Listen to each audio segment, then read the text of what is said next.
نبی علیہ الصلوۃ والسلام په ټول لشکر قائد پیغمبر علیہ السلام په احد کې خو انصار او مهاجرین صحابه نو د مهاجرینو صحابه او جنډیا مصعب ابن عمیر لور کړي و دا ډېر خسته صحابي وو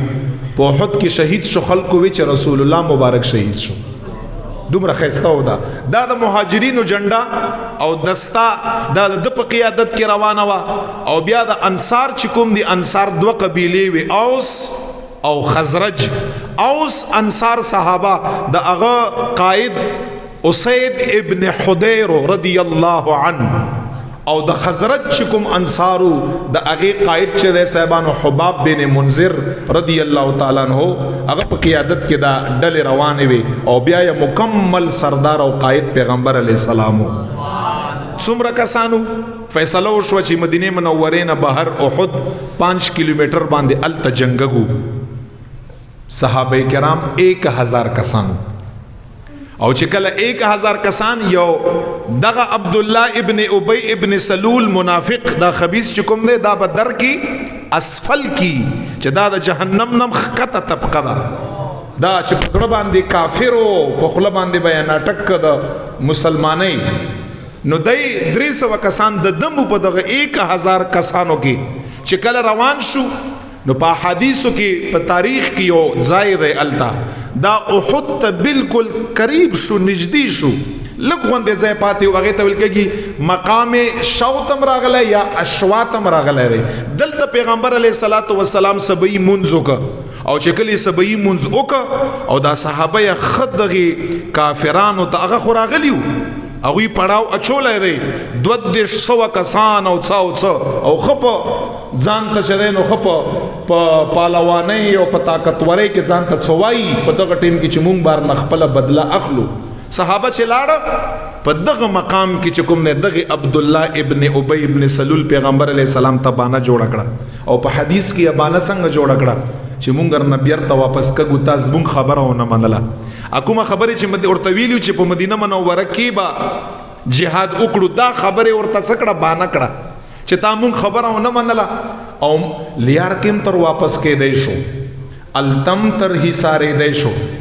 دا دلته څه لاغه کړه دلته پرې خو د شي پرې د چې صحابه کمزوري پاتې شي کم پاتې شي منافقو کنه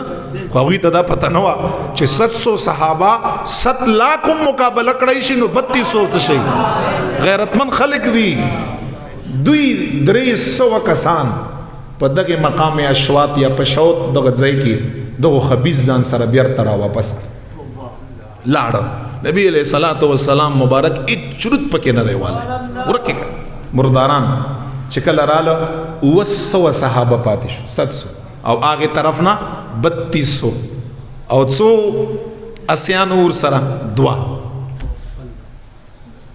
څو اوخانور سره او یا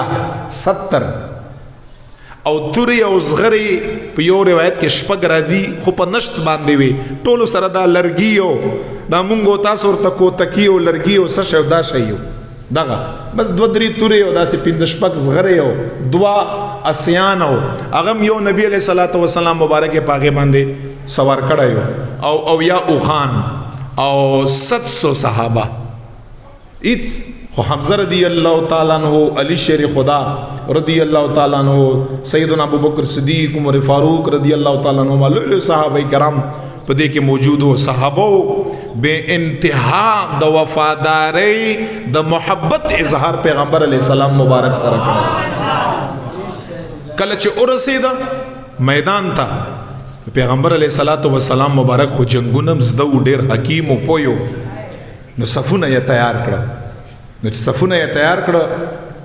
نو په صحابه کرام چې په احد کې ودرېده نو احد شریف چې کوم غر دی هغه د صحابه شاته راته روستو راته نو دلته داسې یو غونډۍ غوندې ده هغې ته جبل رما څوک ورته رما دي څوک رما داسې وړوکې غوندې غونډۍ ده او ټایم کې دا لږه اوچته وه پیغمبر علیه الصلوۃ والسلام مبارک په 700 کې 50 کسان څومره 50 او ټول تیر انداز تکړه چې کوم ایکسپرټ داسې کسانی چې هغه ډېر خطر اندازي کا 50 کسان د چا په قیادت کې عبد الله ابن جبیر رضی الله عنه دیم شهید دی په احد کې بیا 50 کسان تیر انداز یا په شاته طرف چې کوم احد دی داغه په یو غونډه باندې کې نول او نبی علیہ السلام سورته وی ګورک مونږ لاندې په میدان کې شهید کیګو کمونګه غوڅي کمونګ کټکئی کمونګه او غټلا کمونګ مال غلیمت تاسو باندې را کوزګي تا حکم ثانی چې کله زما حکم بل راشي بیا برا کوزګي لاندې میدان ته را ګورئ او برنه تاسو غشي ولې که تاسو ته ضرورت راغی زمونږ شا طرف ته دفاع کړئ خو چې مار تنی ویلی تاسو به دې زینا لاندې میدان ته نه را کوزګي دلته دغه صحابو څلوېښتو کسانو نه خطای شوی تاسو بلاندې نه کومنګ لاندې مرو که شهیدان کی ارض صورت تاسو بدل تناستي چې مار تنی ویلی تاسو بن راځي او قائد یې څوک عبد الله ابن جبیر 50 کسان تیر انداز دلته ور سره کېناست درې مرحلې وی درې د احد په اوله مرحله کې صحابه تاریخي شکست لورک په اول سټپ کې درې سټپونه